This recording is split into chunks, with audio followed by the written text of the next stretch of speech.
তো বদলে যেতে পারে মানুষ। বোন 3 দিন থাকল। শেষের দিন দুলাভাই এলেন বোনকে নিয়ে যেতে। দুলাভাই দেখলাম বেশ গম্ভীর।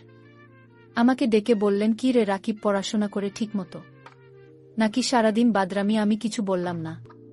দুলাভাই আসার পর থেকেই বোনের মুখটা কালো হয়েছিল, কারণ ও দেখলাম তার আমাদের সামনেই কপাল কুঁচকে 2 বার বোনকে ধমক দিলেন দুলাভাই। বোন চলে যাওয়ার পর সেই রাতে আব্বা আমার ঘরে এলেন। অপরাধীর গলায় বললেন, রাকিব, তুই তো অনেক বড় হয়ে গেছিস। বলতে তো আমি কি কোনো ভুল করলাম? আমি হয়তো সত্যি বড় হয়ে গেছি। মনের কথা চেপে বললাম, কেন সেটা বলছেন? বোন অনেক ভালো আছে। কিন্তু আমি ঠিক জানি আমার বোন ভালো নেই। বোনের হাতে কালশিটে দাগ দেখেছি। আমার হাসি খুশি বোন কেমন গুটিয়ে গেছে মাত্র 3 মাসে। এর ঠিক 1 বছরের মাথায় আব্বাজান মারা গেলেন। আমি একা হয়ে গেলাম। পাড়া প্রতিবেশীরা বোন দুলাভাইকে চেপে ধরলেন আমাকে নিয়ে যাওয়ার জন্য। বোন উৎকণ্ঠা নিয়ে দুলাভাইয়ের মুখের দিকে তাকাল। দুলাভাই কিছুক্ষণ ভেবে বললেন, রাকিব, চলুক, কাজে লাগবে অনেক। কাজেই আমি আমার বই খাতা নিয়ে বোনর বাসায় উঠলাম। দুলাভাইয়ের পোস্টিং তখন আমাদের গ্রামের কাছেই শহরে।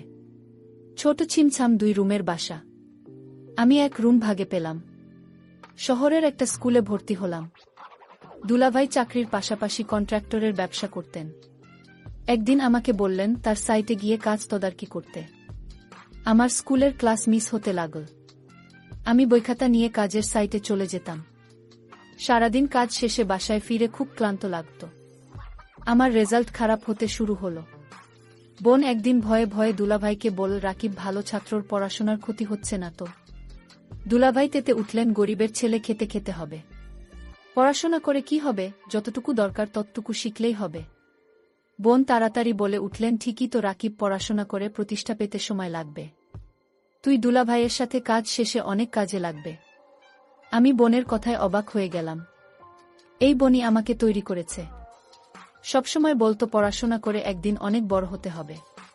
পড়াশোনা ছাড়া আমার আর কোনো কাজ নেই। আজ কত পরিবর্তন! আমি দুলাভাইয়ের সাইটে কাজ দেখতে লাগলাম। ক্লাস 9-এর একটা কিশোরের জন্য নিশ্চয়ই খুব সহজ কাজ না। কিন্তু আমি শিখতে লাগলাম, সাথে পড়াশোনা করতাম। সাইটের লোকজনের কাছে খবর পেতাম দুলাভাইয়ের কর্মকাণ্ড নিয়ে। দুলাভাই আরও কয়েকজনের সাথে প্রেম করে বেড়ায়। আমি টের পাই। মাঝে মাঝে বোনর চাপা কান্নার আওয়াজ পাই।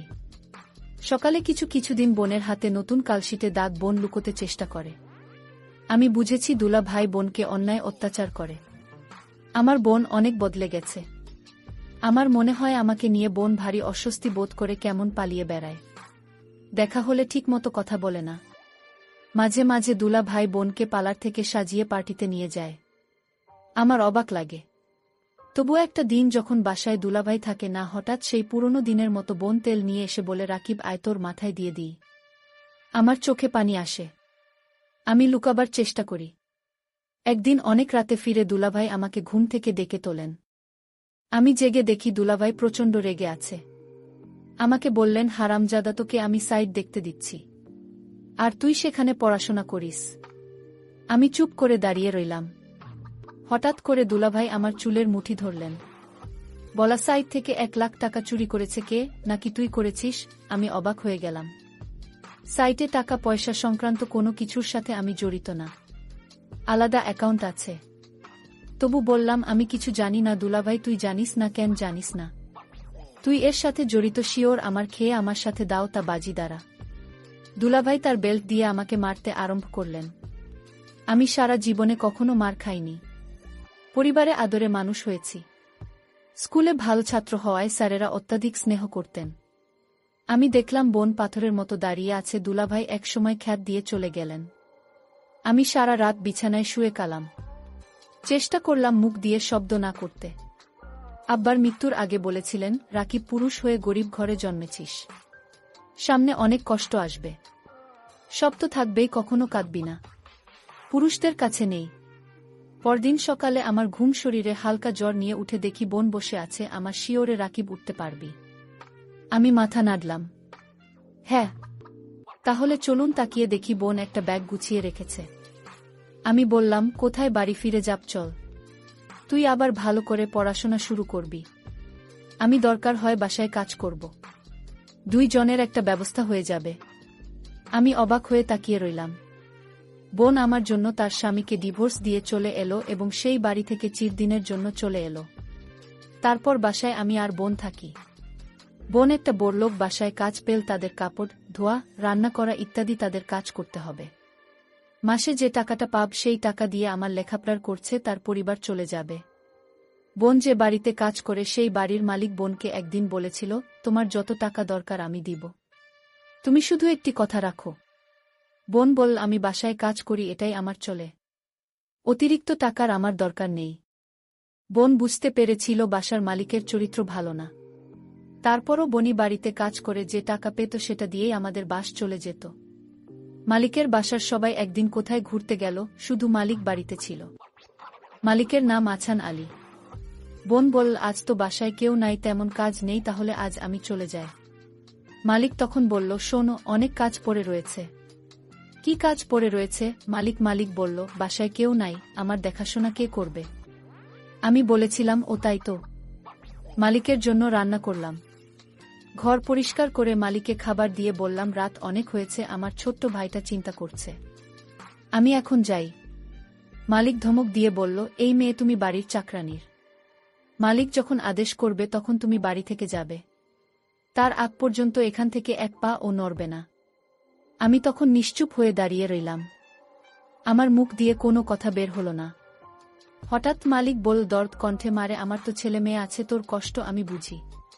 তুই তোর মাকে হারাল, বাবাকে হারালি, নিজের স্বামীকে হারালে, এখন ভাইটাকে লেখাপড়া শিখিয়ে মানুষ করার জন্য তুই পরিশ্রম করেছিস। আমি মালিকের হঠাৎ এরকম ভালো কথা শুনে আমি কিছুটা অবাক হলাম, কিন্তু সে মুখে যা বলছে চেহারায় তা প্রকাশ পায় না। আমাকে বলল, আমার স্ত্রী, ছেলে মেয়ে তারা 2 দিনের জন্য তুলে গেছে। আমি বলেছিলাম, আপনি যাননি কেন? আমার ঘোরাফেরা তেমন একটা ভাল লাগে না, আমি এর আগে বহুবার ঘোরাফেরা করেছি, এখন আর ভাল লাগে না। তুই আমার মেয়ের মতো ধর, তোকে আমি কিছু টাকা দিলাম, তোর ভাইয়ের সামনে পরীক্ষা, ভালো মন্দ কিছু খাওয়া শেষ। আমি বলেছিলাম আমার টাকা লাগবে না।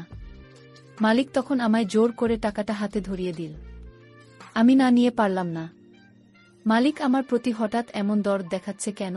যখন মালিকের ছেলে মেয়ে বাড়িতে ছিল তখন তো তিনি এরকম দর দেখায়নি। আমি মালিকের এরকম ভালো ব্যবহার দেখে কিছুটা অবাক হলাম। এরকম কথা বলতে বলতে প্রায় রাত 1-1টা বেজে গেল। ওদিকে আমার ভাই আমার জন্য চিন্তা করছিল। আমি মালিককে বলেছিলাম, এখন আমি যাই। সে তখন বলল, না, আজ তুমি যেতে পারবে না, এই বাড়ি তোমার পাহারা দিতে হবে। আমি বলেছিলাম, দেখুন সাহেব, আমার ডিউটি তো সকাল 6টা থেকে সন্ধ্যা 6টা পর্যন্ত। মালিক তখন আমাকে অবাক করে বলল, তাই বলে যদি আমার সমস্যা হলে তুমি দেখবে না? আমি তো তোমারে আমার মেয়ের মতোই দেখি। মালিকের কি উদ্দেশ্য ছিল আমি তা জানি না, তবে এটুকু বলতে পারি মালিক তেমন ভালো না। তবে আজ আমার সাথে খুব ভালো ব্যবহার করল।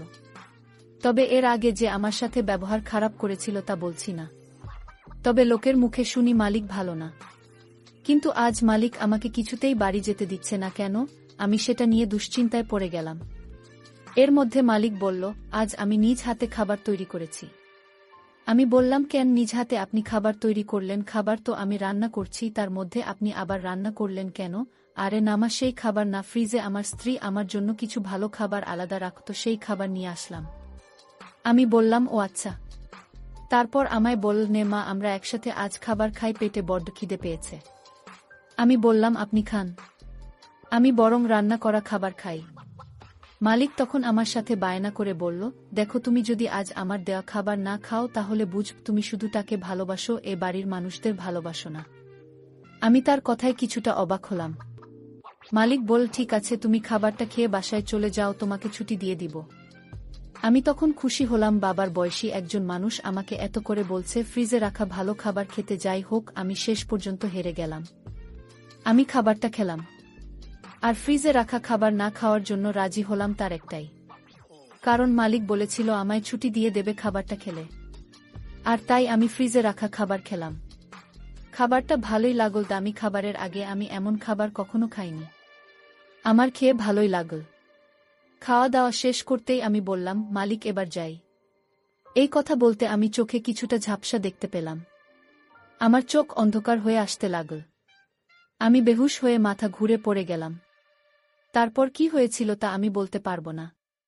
আমার পরের দিন দুপুরে জ্ঞান ফিরে আমি জেগে দেখি আমি হাসপাতালে কেবিনে শুয়ে আছি। আমার ছোট্ট ভাইটা বলল, বোন তোমার কি হয়েছিল? আমি আমার ছোট ভাইকে জিজ্ঞেস করলাম, আমি এখানে কিভাবে এলাম? ছোট ভাই আমাকে বলল, বোন আমি তোমার জন্য অপেক্ষা করতে করতে কখন ঘুমিয়ে পড়লাম।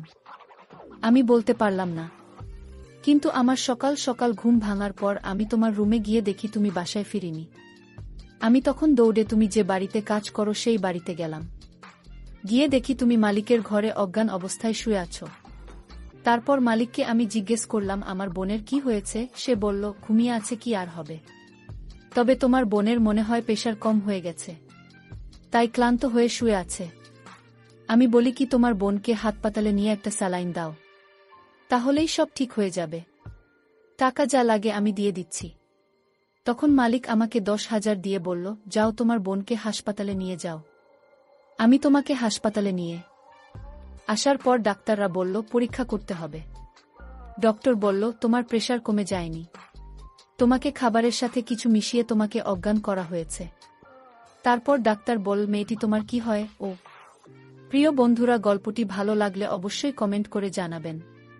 আর নিয়মিত এমন আলাদা স্বাদের গল্প শুনতে ভিডিওটিতে লাইক এবং চ্যানেলটিকে সাবস্ক্রাইব করে সাথেই থাকুন। আর হ্যাঁ, নোটিফিকেশন বেলটি অল করে রাখবেন, যাতে পরবর্তী গল্প সবার প্রথমে আপনাদের কাছে পৌঁছে যায়।